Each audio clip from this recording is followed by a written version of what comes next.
Good evening or good afternoon, depending on where you are in the world.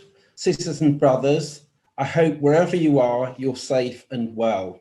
My name's Brian Richardson, and I'm chairing this evening's Stand Up to Racism online meeting on after the killing of George Floyd, racism and resistance, COVID-19. We have a fantastic lineup of speakers, and I'm going to introduce them as they come to speak. But it's obvious, of course, why we're having this meeting. I can't breathe was the dying words of Eric Garner as he was choked to death by New York City police officers in 2014. 6 years later, exactly those same words were gasped by George Floyd as a Minneapolis police officer knelt on his neck for 9 minutes. Those deaths aren't simply an accident, but they're an indication of the systematic racism that continues to blight our lives.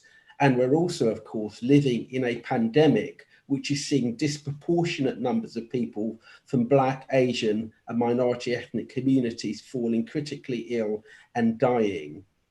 We need to do something about it. And this meeting is aimed at bringing together people to discuss and debate exactly how and what we do about it. I'm going to shut up now and introduce the fantastic lineup of speakers that we have. I'm starting off, and I'm incredibly proud to introduce from the United States, a US activist, Fitzroy Christian. Fitzroy, over to you. Thank you very much, and greetings to all our colleagues on the other side of the pond. Indeed, we are living in some very perilous times now. But it seems as though the more we try to make known our opposition to the oppression that's been brought to bear on us, is the larger the force that is brought to bear against us to make sure that our voices are stilled, even if it means taking our lives to still our voices. We are in the middle of a race war, whether we want to accept it or not. This is what is happening in New York, into the United States.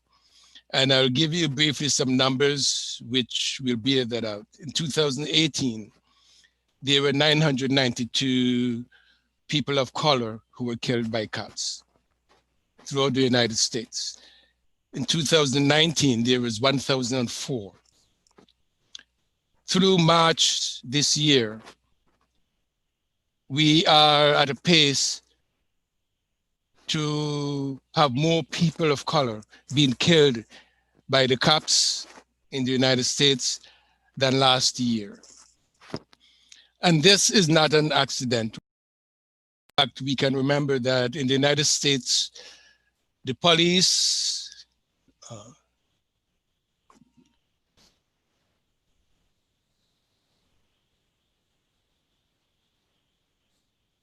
it seems as though I'm muted. Can you hear me? Yes.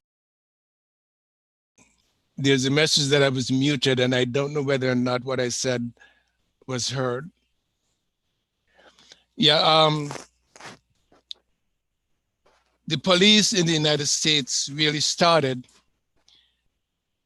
as slave patrols, where these folks were responsible for monitoring the behavior of slaves and those who escaped to bring them back to their plantations and their masters. And the attitude of the police today has not changed much from then in the 17th century, when slaves are trying to escape and to start free lives. And today, we're in the United States, African-American peoples make up 13.4% of the population, and Hispanic people only 18.3% of the population. We find that there are 47% of the folks who were killed by cops, right? Black people are killed at a rate of 30 per million. Latinx folks, 22 per million, while white people are killed at a rate of 12 per million. So this tells us very clearly that the emphasis on taking the lives of people who were supposedly criminals or involved in criminal activities, that they can do everything to preserve white lives and do everything to shorten and to take Black lives. George is not the last, he's not going to be the last of the people who were killed by cops, and he wasn't the first by any chance. But what we have to do now is to figure out how we as communities can rise up in a unified way to push back against this systemic, this state authorized, this state permitted extrajudicial lynching and execution of Black and Latin people in the United States, and the Black people, people of color in Europe, in Asia, wherever it is, and even home in Africa. We were being killed unjustly for no reason other than for the color of our skin. I'm going to stop here for now, and I'll be available to answer questions later, but I'm going to be giving room to our next speaker.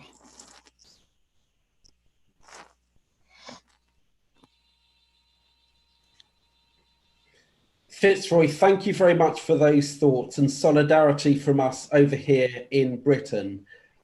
Sisters and brothers, as my day job, I work as a lawyer, and I know that from my own experience that the kind of racism that we see in America, the disproportionate criminalization of Black communities, is something that we witness over here as well. There is a very recent example from Manchester of a young man, and I hope I pronounce his name correctly, Desmond Ziggy Mombeyarara, who was tasered by the police with his young child with him for supposedly failing to observe social distancing. Compare that to the treatment of Dominic Cummings. We are very pleased to have joining with us this evening that very young man, Desmond Ziggy Mombeyarara. I'm pleased to invite him to give his thoughts to this meeting. Desmond, over to you. Hello, everyone. I'm deeply humbled and so much appreciation for all the efforts that everyone has actually sort of like showed and actually put out there, to raise awareness of these, injustices that sort of like keep on being peddled by, the people that we expect to protect us, no matter our conduct in my instance, and we all make mistakes, and it's a sad situation what happened in America, that a brother had to lose their life, and I'm so great. In a way, I'm humbled, and I'm appreciative of the awareness that everyone is actually putting out there, because someone lost their life, and that video was very graphic. And when I look in hindsight, that could have been me. That could have been me. I've looked at that video in so many different ways to actually try and actually sort of like just that could have been me. That could have been me. But it's only that just in this jurisdiction they don't have guns, and but that could have been me, because conscience just tells you, like, from what my little boy sort of like told me, and even told the social services or the just family in general, when they pointed the taser at myself. He doesn't know what a taser is. He's only 5 years old. He doesn't know what a taser is. He just assumed there was a gun, and when I was sort of like when I sort of fell to the ground, he thought I was actually killed by them. And just to hear those words from him, and actually sort of like having the video to jog your memory, and actually sort of like give you a narrative of what a young person, a young boy of his age, had to actually comprehend. In hindsight, it's a very painful thing that you actually have to live with as a parent. But I mean, we hear so many cases of these things happening, and I don't want to sort of like act as if, I was in the right in my regard. And, in some instances, there were a few mistakes, the whole car insurance side of things. It was just sort of a bit of like, issues with the whole like different payment methods, and sort of like having to sort of like make different arrangements and stuff like that. But the whole thing sort of like resulted in a non-payment, and then because of no call centers and everything, one thing led to the other, and then no one, because obviously when everyone was assuming that no one was actually going to be cutting any of those things, that sort of like became what happened. But in all fairness, it's just a saddening sort of moment that you actually sort of like reflect on a personal level, that as a society, it's just sad that, I have to raise a young boy his age with all that trauma. I mean, that was absolutely.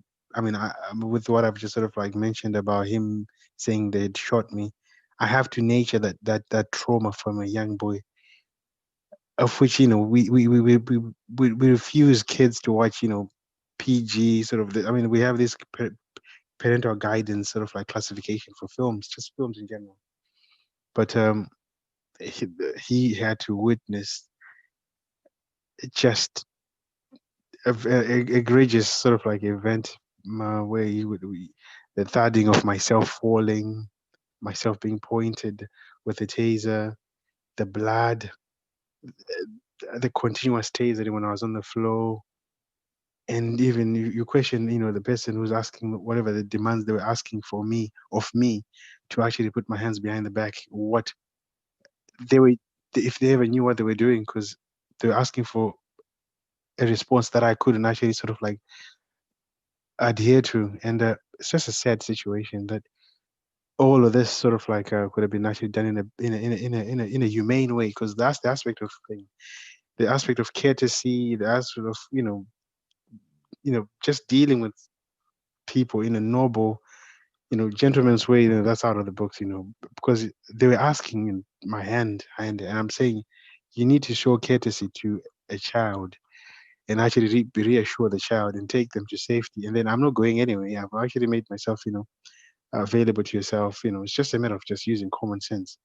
Take the little boy and put him in the back of a police car, if that needs be, and then deal with myself. But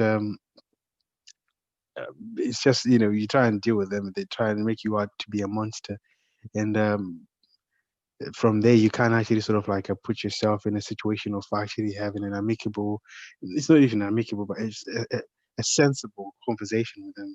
It's just they actually sort of like antagonize you to get a reaction, and then when they do so, they know that the powers that be lie in them, and then they can use them against yourself, and you are just a subject of, to be trampled upon. And as the gentleman before us just said, I didn't actually catch their name, but it's the whole slave master mentality where, you know, we, we are the, the superior, and, and it's even evident, with Lloyd's situation, where even bystanders and passerbys and, just fellow citizens just couldn't actually rein, sense and conscience into the officer that, what you're doing is actually sort of like very damaging, and lethal, and there's good consequences.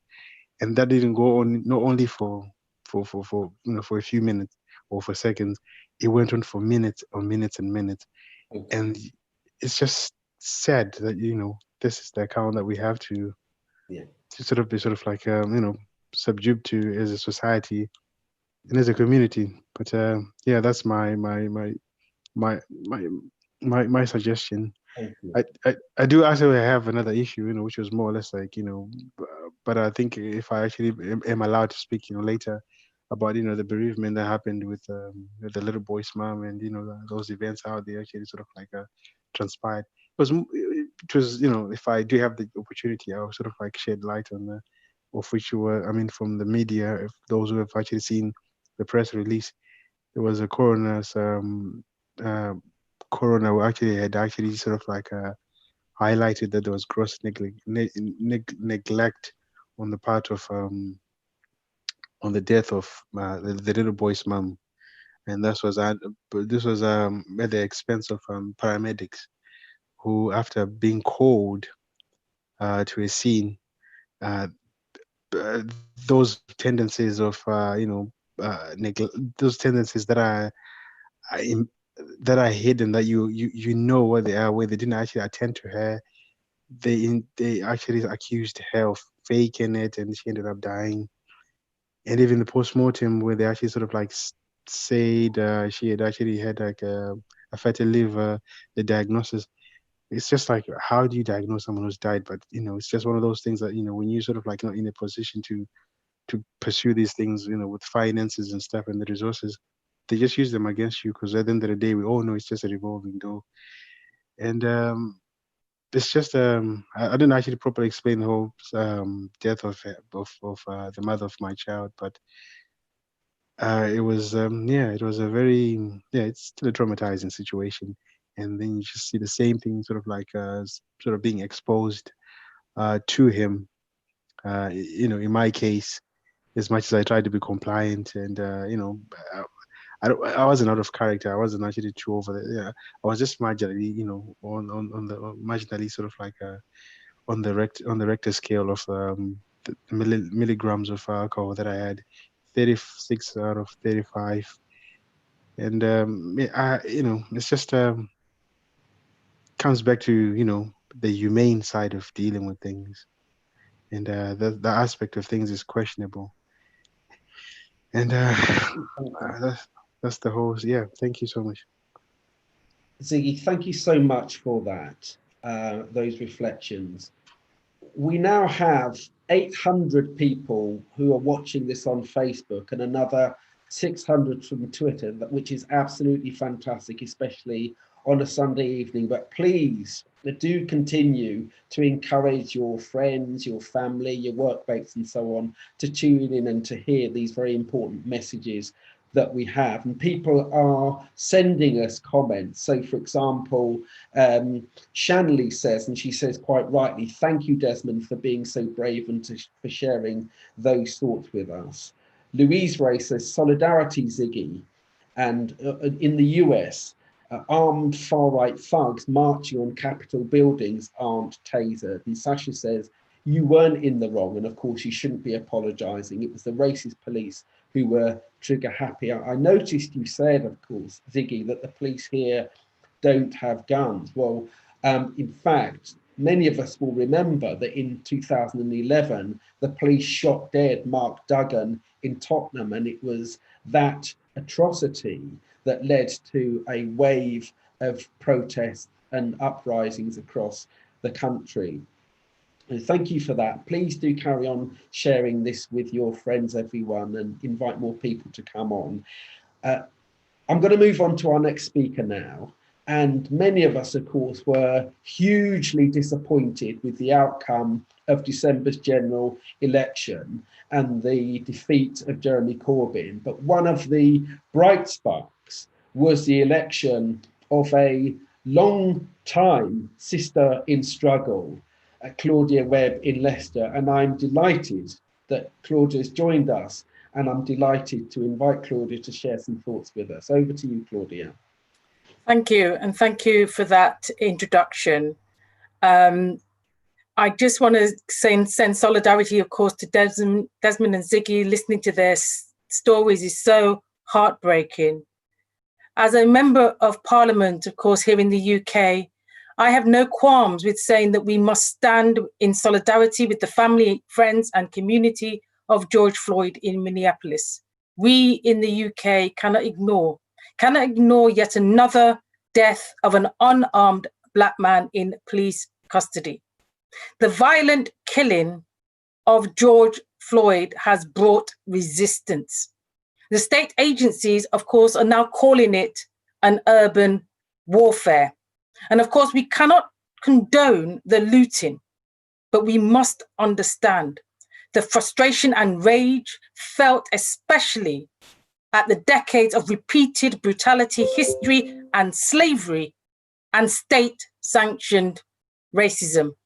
I mean, this officer knelt on George Floyd's neck for 8 minutes and 46 seconds with other police officers joining in and who were complicit in his murder.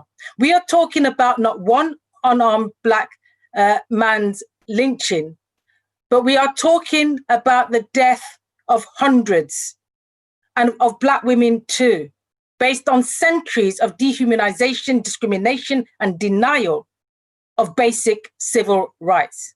It is the agents of the state who are carrying the weapons, the body armor, and the long guns. It is them who actually look and feel like oppressive armies.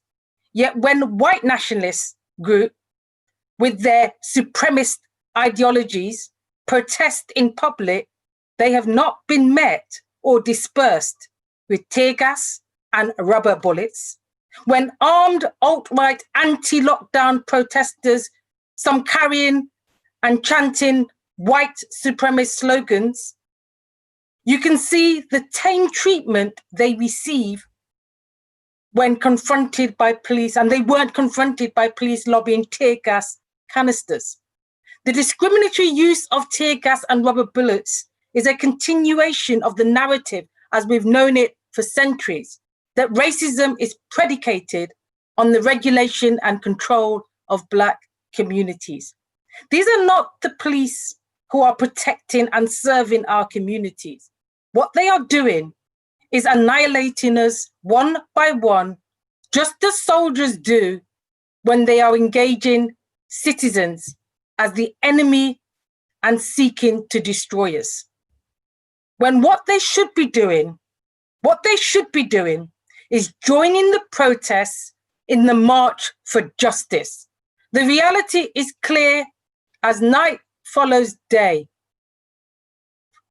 The police are the arm of the state with the express authority to use violence to defend the state's interests.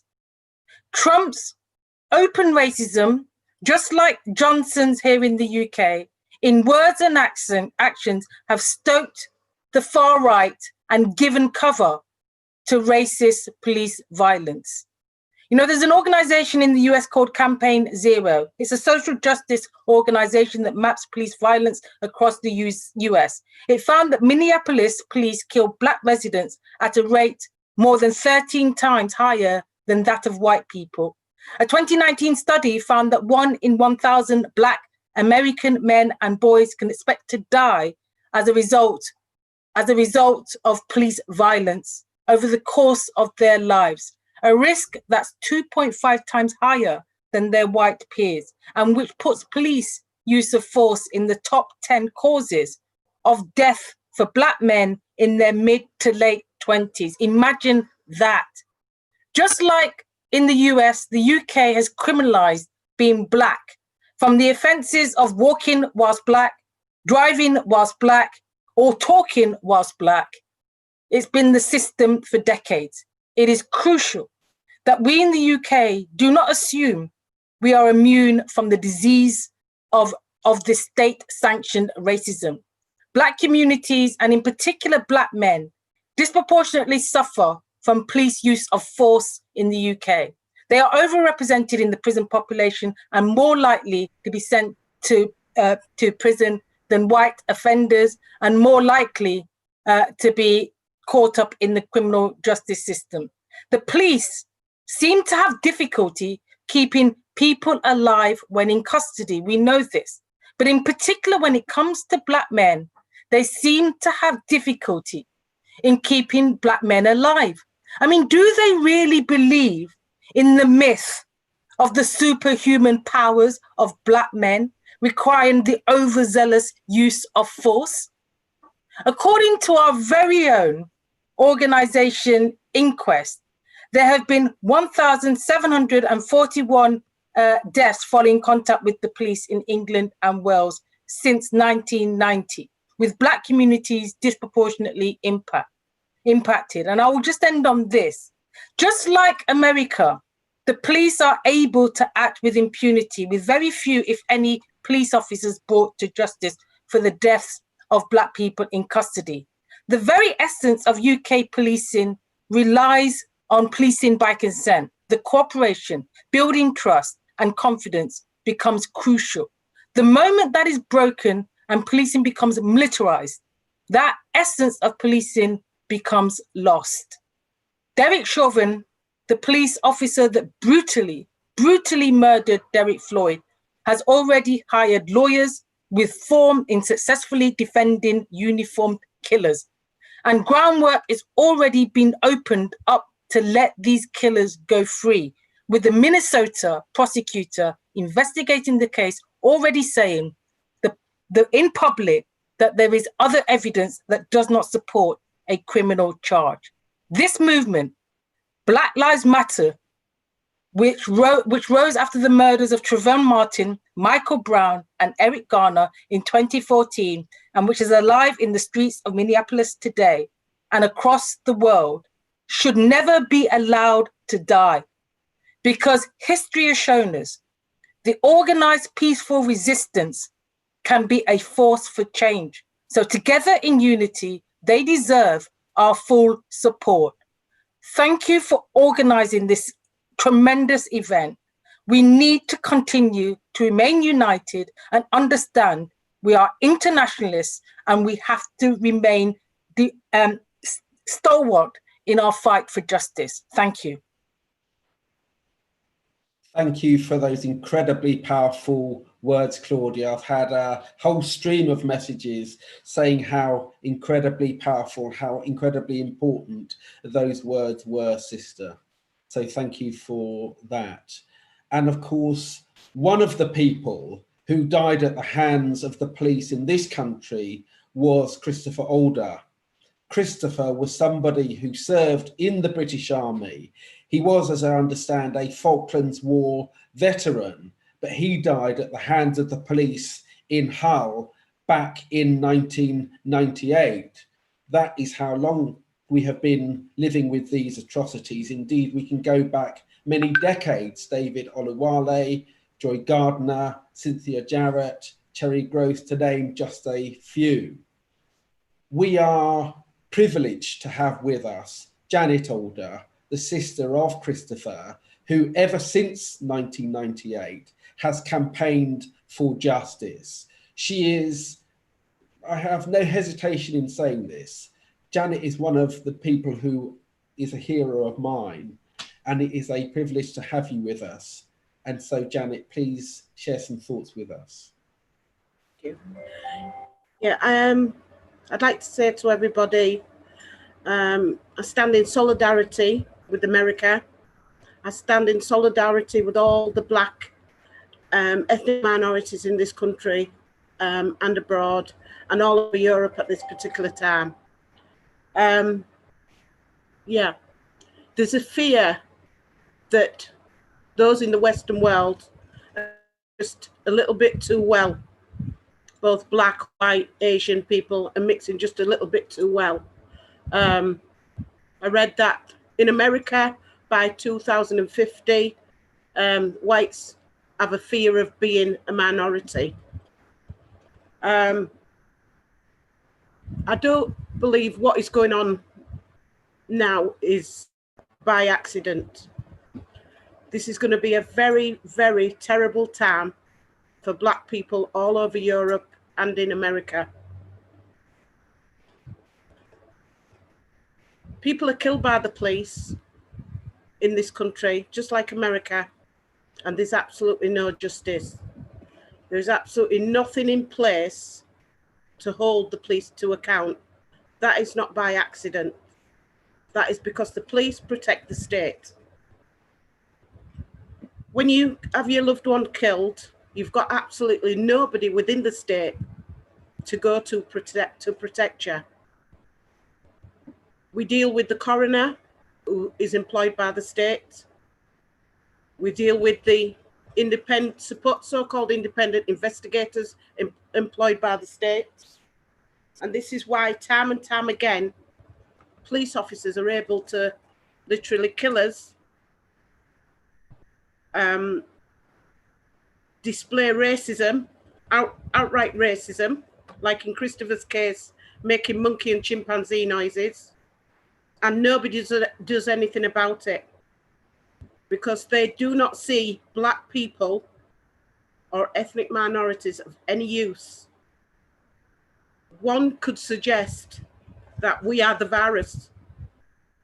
And I think that's something that we've really got to think about.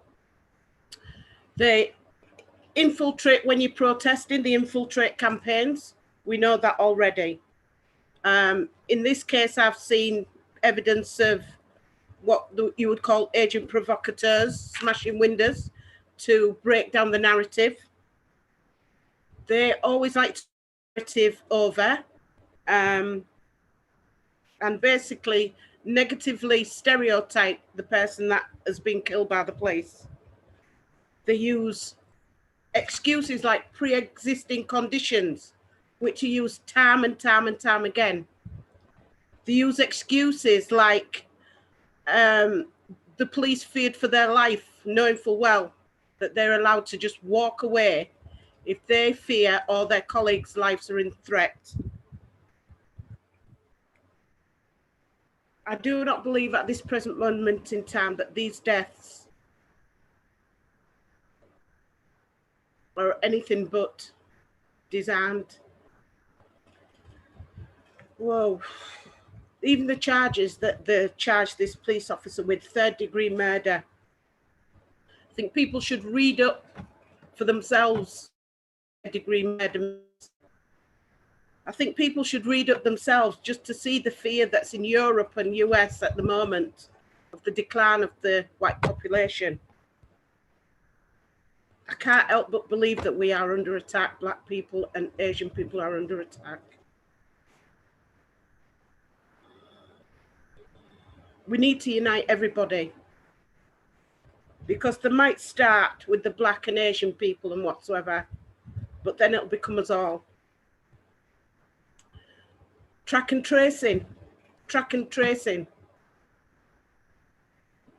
They say it's about the health. I believe it's about track and tracing your phone so that know where each and every one of us are.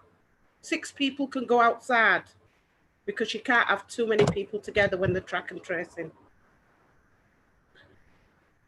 Yeah, all I can say is like stop and searches. That's the type of thing that they did with slavery and dispersal orders, so that slaves can get together and organize any escape.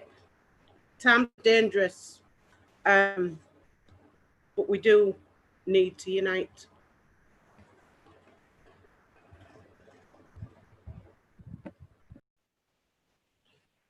Thank you for those, as ever, powerful and passionate words, Janet. And we're continuing to get more and more people joining us. We now have, I understand, 900 people watching on Facebook and 550 on YouTube. And people are constantly sending messages. So, for example, Trevor says, respect to Janet, a fantastic fighter. And Paul says, we can beat them. Together we are stronger. And that's absolutely right. I'm going to move on now to our next speaker. I've already mentioned how disappointing the general election was, but on a personal level, living down here in Brixton, I had the considerable pleasure of voting for as a replacement for Chuka Amuna, our next speaker. I am delighted that Belle Ribeiro-Addy was elected as the Labour MP for Streatham. And I'm particularly delighted, and I've been even more impressed with the way Belle has thrown herself into the struggle in her first months in Parliament. And I'm really delighted that she's joining us here this evening. So over to you, Belle. Thank you. And thank you to Stand Up to Racism for inviting me to this very, very important and to this very important event, and for all of the amazing work that you continue to do. I wanted to start with condolences to George Floyd's family, friends and community. I feel like sometimes in a lot of the anger we can lose what it is to feel like that when something like that has happened to a member of your family or someone you hold dear.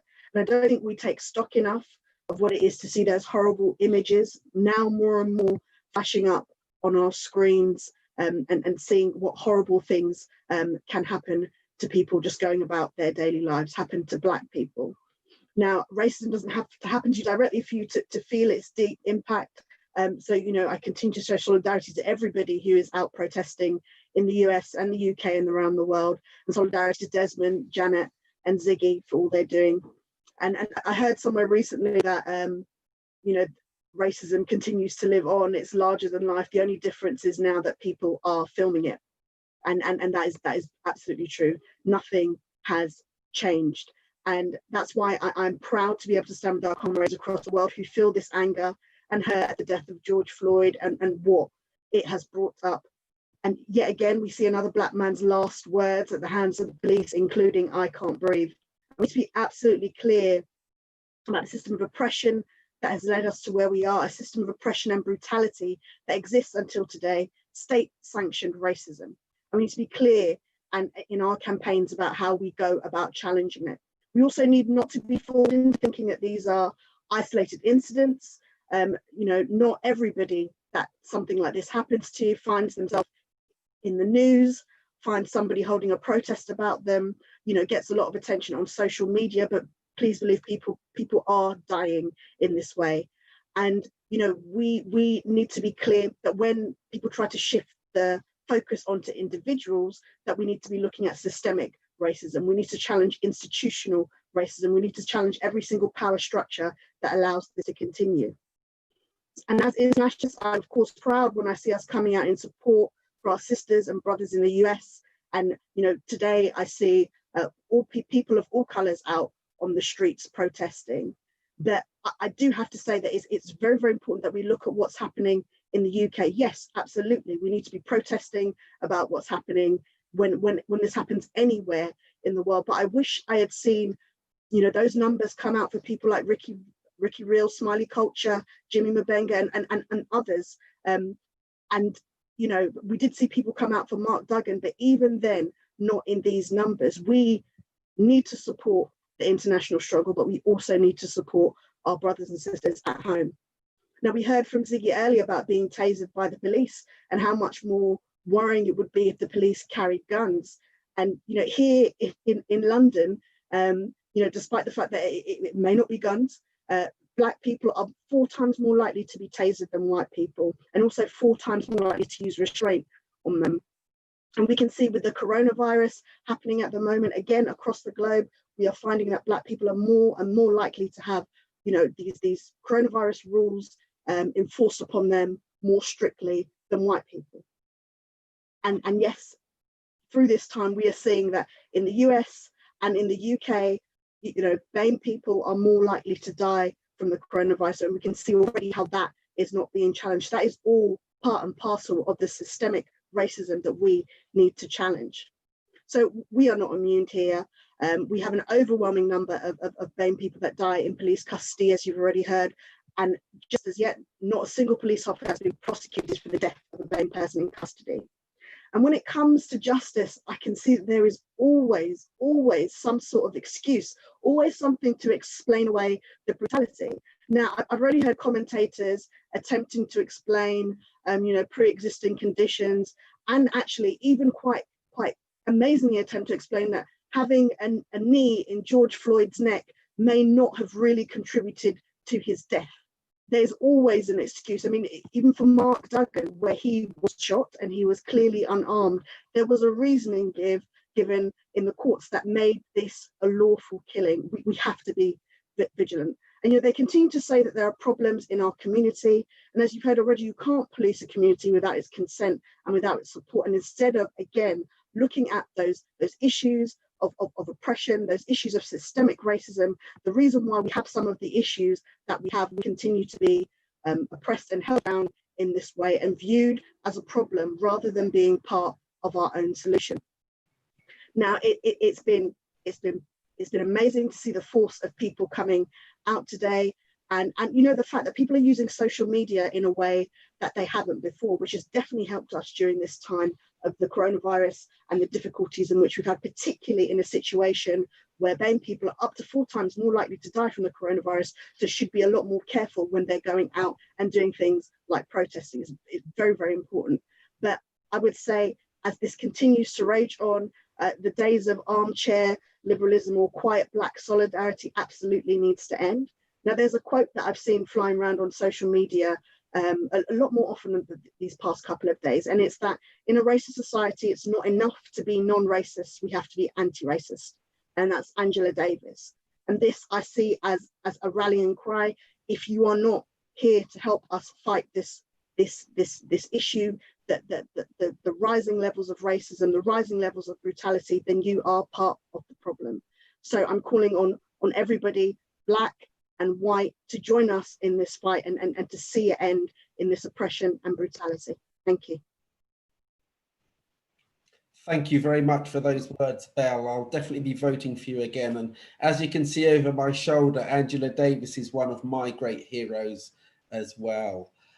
Dave says that only a few streets from me, Joy Gardner was murdered, and she was dragged out of her home with yards of tape wrapped round her mouth because she was supposedly an illegal immigrant, an absolute disgrace. And I remember down here in Brixton back in 1995, Brian Douglas and Wayne Douglas dying at the hands of the police. And as well, back in the 1980s, Cherry Gross, the police supposedly were looking for her son.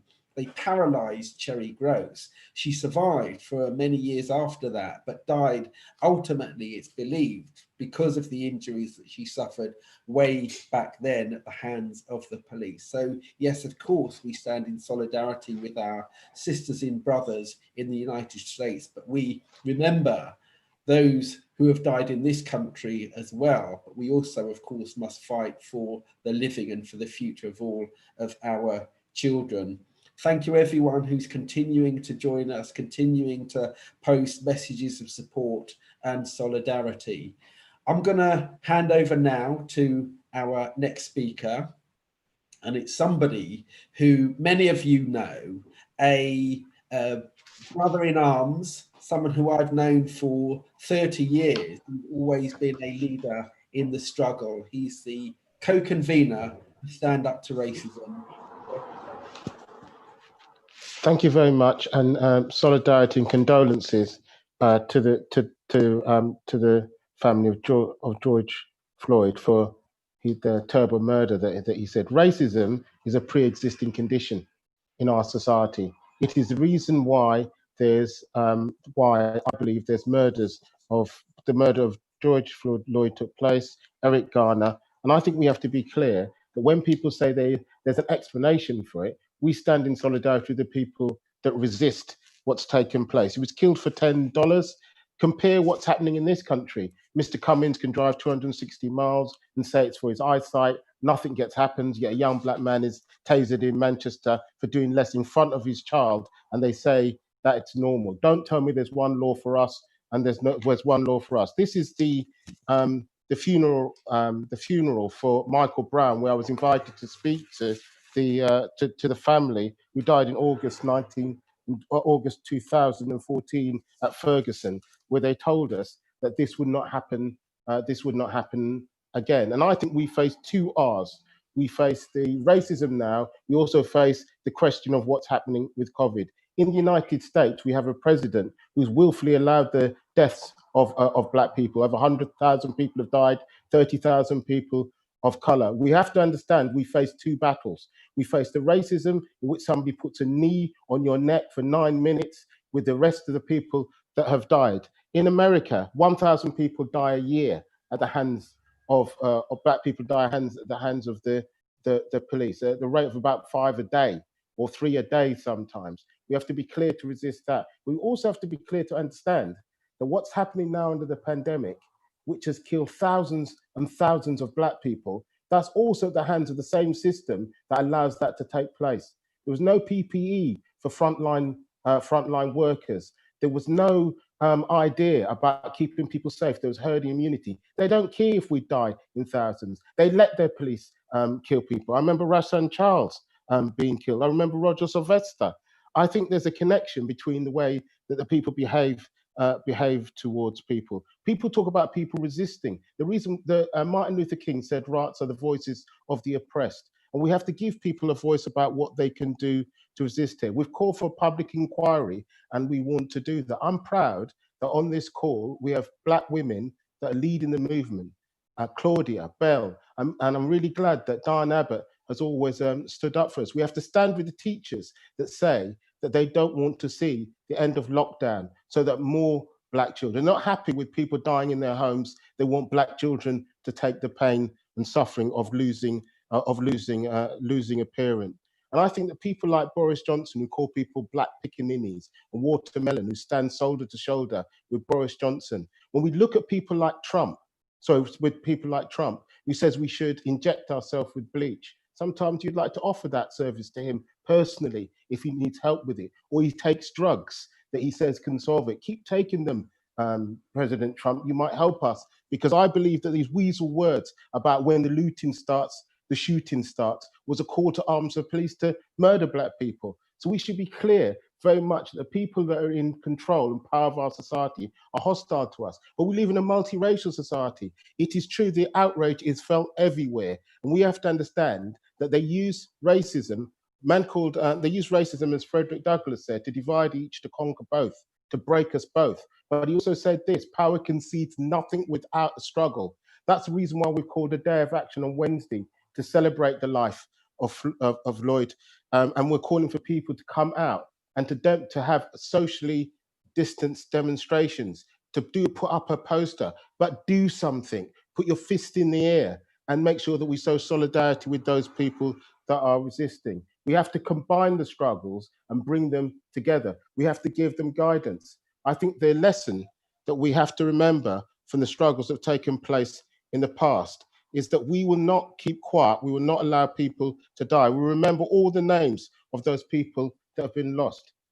Name the dead, but fight for the living. And that's why we want us to fight the double battle. The battle against racist police, but also the impact of COVID that's disproportionately affecting the Black community. We need to have leadership over both things, because both things are killing people. We want change, and we have to have change now. And I think we have to do that in the safest possible way. That's why Stand Up to Racism is asking you to join us, to sign up to the socially distanced demonstrations, to join the campaign for a public inquiry. We have to link across the Atlantic.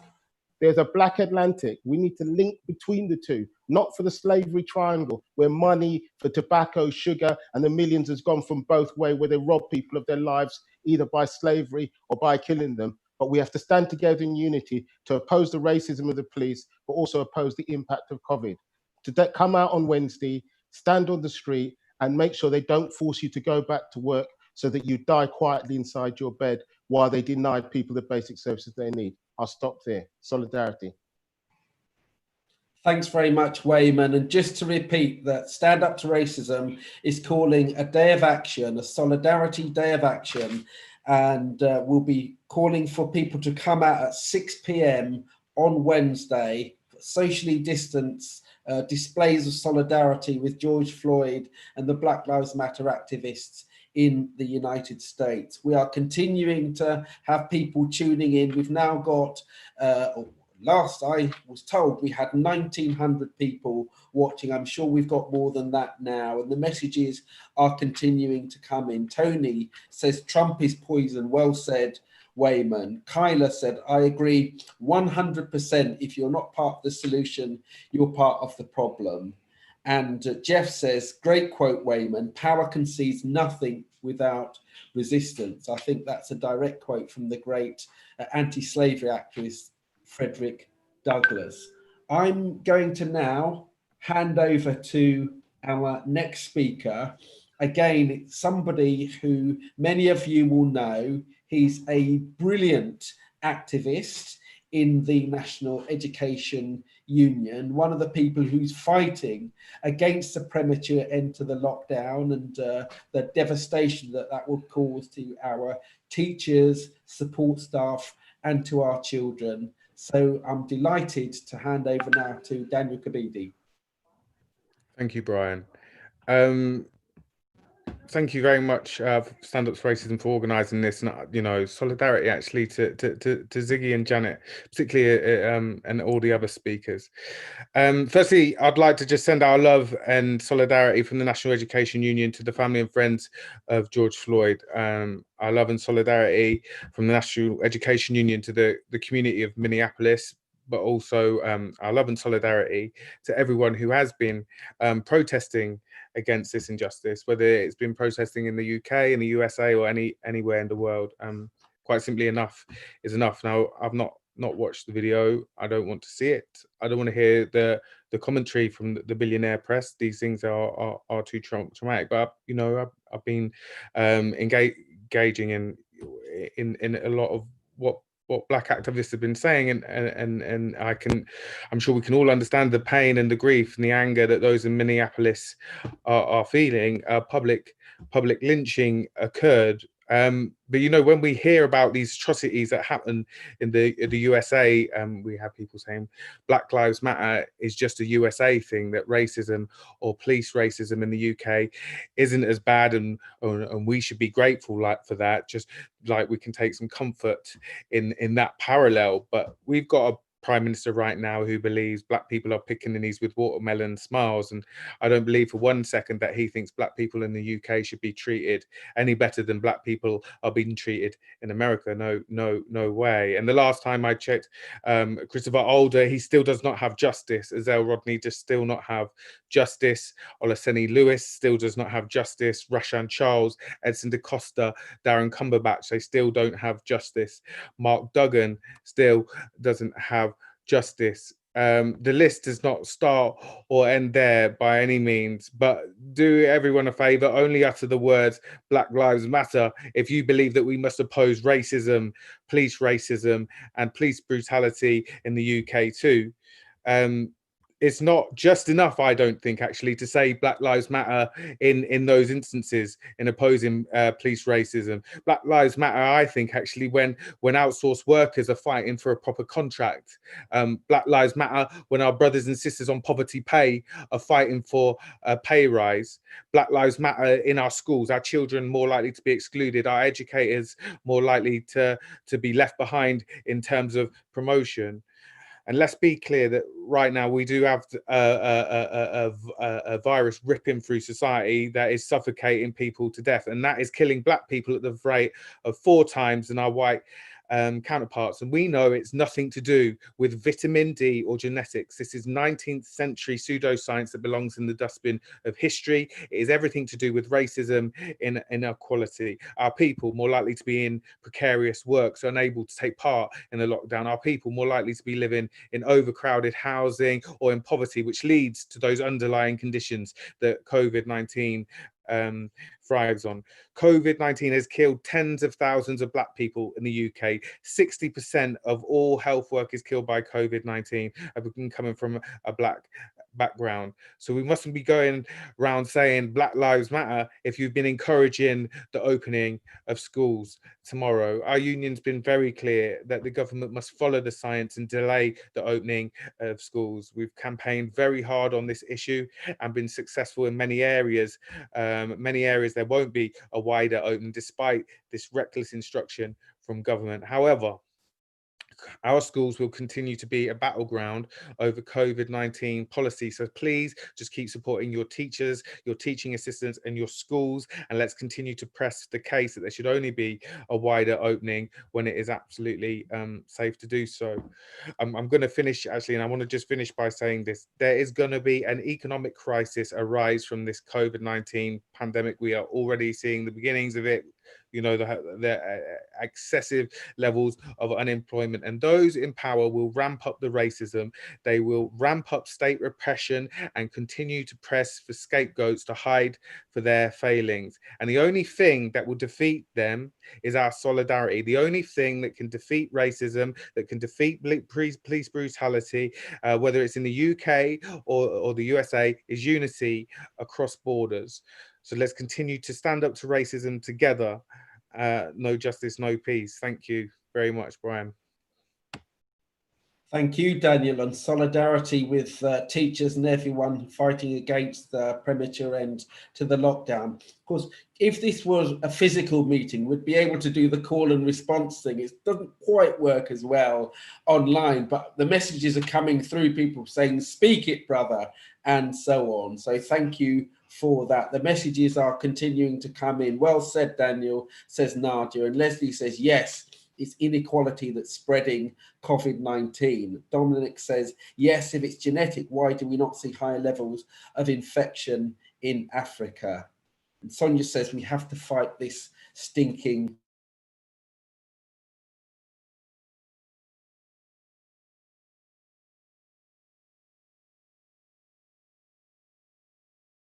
Can you hear me all? I hope you can. I'm delighted to have an extra speaker joining us from the United States. It's Davine Trentman. I hope, Davine, that I've pronounced your name correctly. And Davine is one of the founding partners of the SOS agency and an activist from Minneapolis. So good afternoon. Great to have you with us. And please share some thoughts. Thank you. Thank you to everyone who organized this event. I'm glad to be a part of it. Like Brian mentioned, my name is Davine Trentman. I'm a founding partner of the SOS agency. Normally, we're located in Brooklyn. Right now, of course, we are all remote. I grew up in St. Paul, Minnesota, and I'm back home in Minneapolis during the pandemic. And I can provide some insight about what's happening on the ground here in Minneapolis. And I would just want to say thank you so much to everyone who has spoken before me. Ziggy, your story was so powerful, and there's so much power in storytelling and authentic storytelling. And you repeated, that could have been me, and that's something certainly I've been hearing on the ground nonstop here. And we are following the lead of Black organizers here in Minneapolis. And just to be very clear, it is the police here who are inciting the violence. I have witnessed firsthand people in the community who are protecting their community, who are asking for calls, who are protesting peacefully. And the police have not been coordinated peacefully whatsoever. I've personally been on the streets every single day, every single night. I've been shot at with rubber bullets. I have been tear gassed every single day. And this was all while protesting police peacefully. And the calls on the street, this is not from an isolated incident. We are saying the name of George Floyd, but it is coming with a lot of context. And thank you so much to Claudia for providing some of that context of the police here in Minneapolis and Minnesota are 13 times more likely to kill a Black person than they are a white person. 1 in 1,000 Black people can be expected to be killed by the police with impunity in the United States. And the calls here are very clear: to defund the police, to reduce the number of police we have or to eliminate them completely, to abolish the police, to demilitarize them, to take away their resources and not grant them more. We have literal military tanks rolling down residential streets in our neighborhoods, shooting at people in their porches. I can verify this, I've seen it firsthand. And what we're calling for is that our leaders here in the United States and on local levels and on federal levels to defund the police and not give them more resources. And what we're seeing, and historically, the police have here in Minnesota, I lived in Brooklyn for the last 6 years, the NYPD have historically over-policed and over-criminalized Black and brown communities. This is not isolated. Our systems of healthcare, education, housing are working harmoniously to keep communities of color oppressed and it's causing harm to them. And so this is not just a call about the killing of one Black man. This is a call that our entire systems are fundamentally unjust and unfair. And we're seeing that very plainly with this pandemic. We have 40 million people unemployed here in the United States. We have the highest rate of unemployment since the Great Depression. We have a $3.7 trillion deficit happening here, and a president that's calling for the police and white supremacists to kill Black Americans. And so thank you to our neighbors across the pond and across the globe who are standing in solidarity. It's felt here, and it's going to take all of us. And particularly speaking as a white person, there are several ways that white people can show up right now, because if you are silent, your silence is complicit. And so if you are able to, there are ways you can show up, and I'm just going to name a few. One of them is to amplify and support the voices of Black organizers. The second way is if you are in the streets and if you are protesting, you can physically use your body to put yourself in between a person of color and the police. There are ways that you can donate to organizations who are doing the work. Here in Minnesota, we have Black Visions Collective, we have Reclaim the Block, and we have the Minnesota Freedom Fund, which is bailing out peaceful protesters in our state.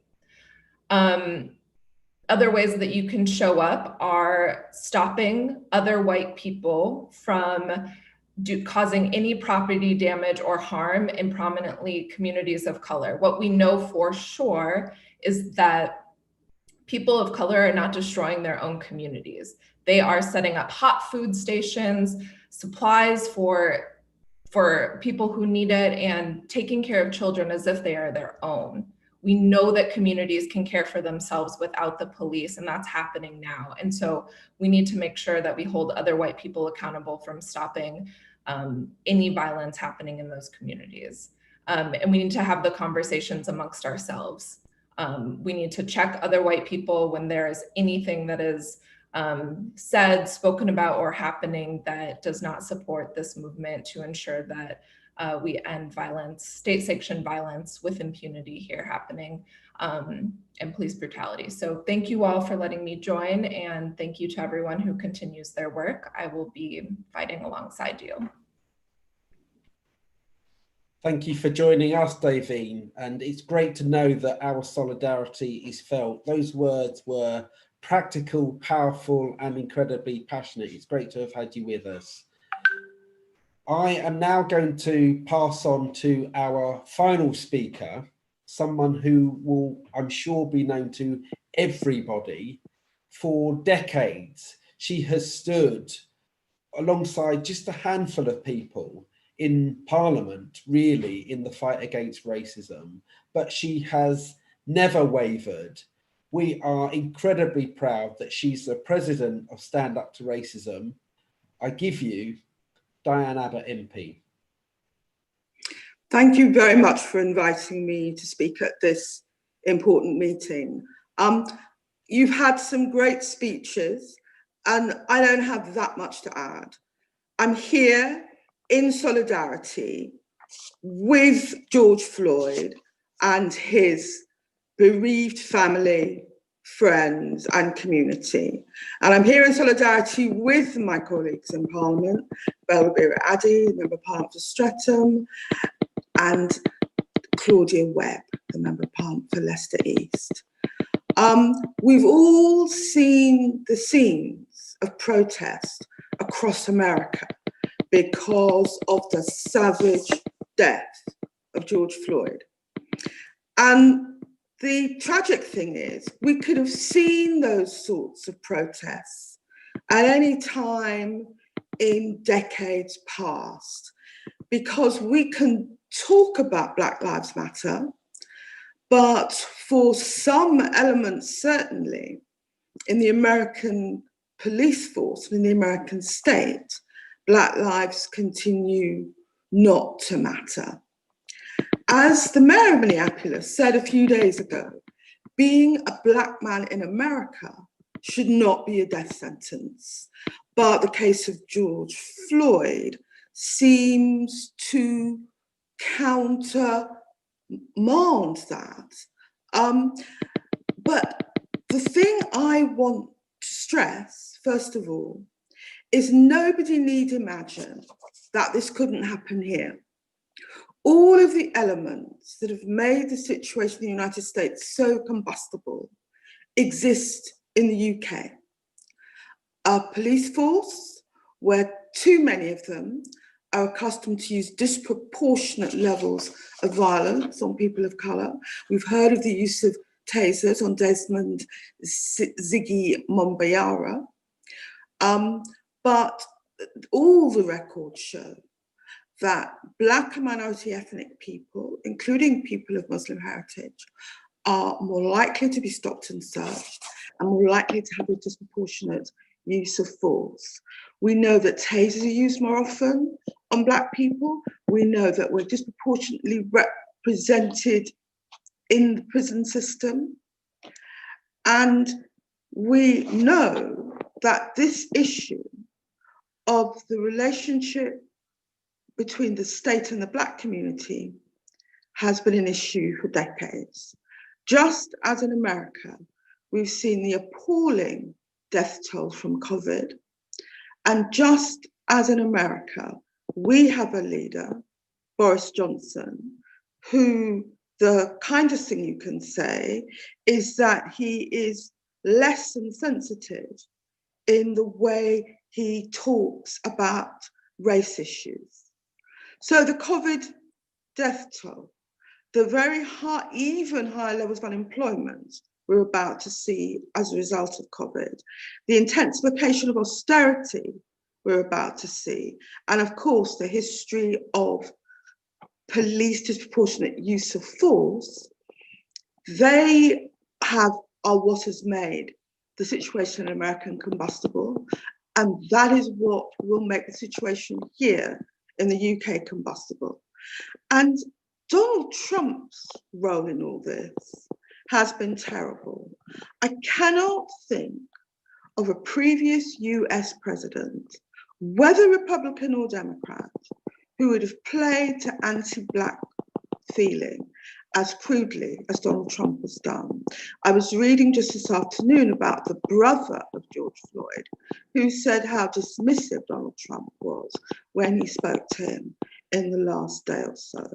And I believe Donald Trump's dismissive attitude on issues of race, Donald Trump's willing to pander to white nationalists is what is making this situation so dangerous. I was glad to hear from the comrade from Minneapolis saying how we can support Black people in struggle in Minneapolis. We have to put it in the wider context of the use of force against Black people. People need to remember that the original Tottenham riots were triggered by the death of Cynthia Jarrett after the police had searched their home. These issues have a history. This is the context. It's no wonder people are protesting in the United States.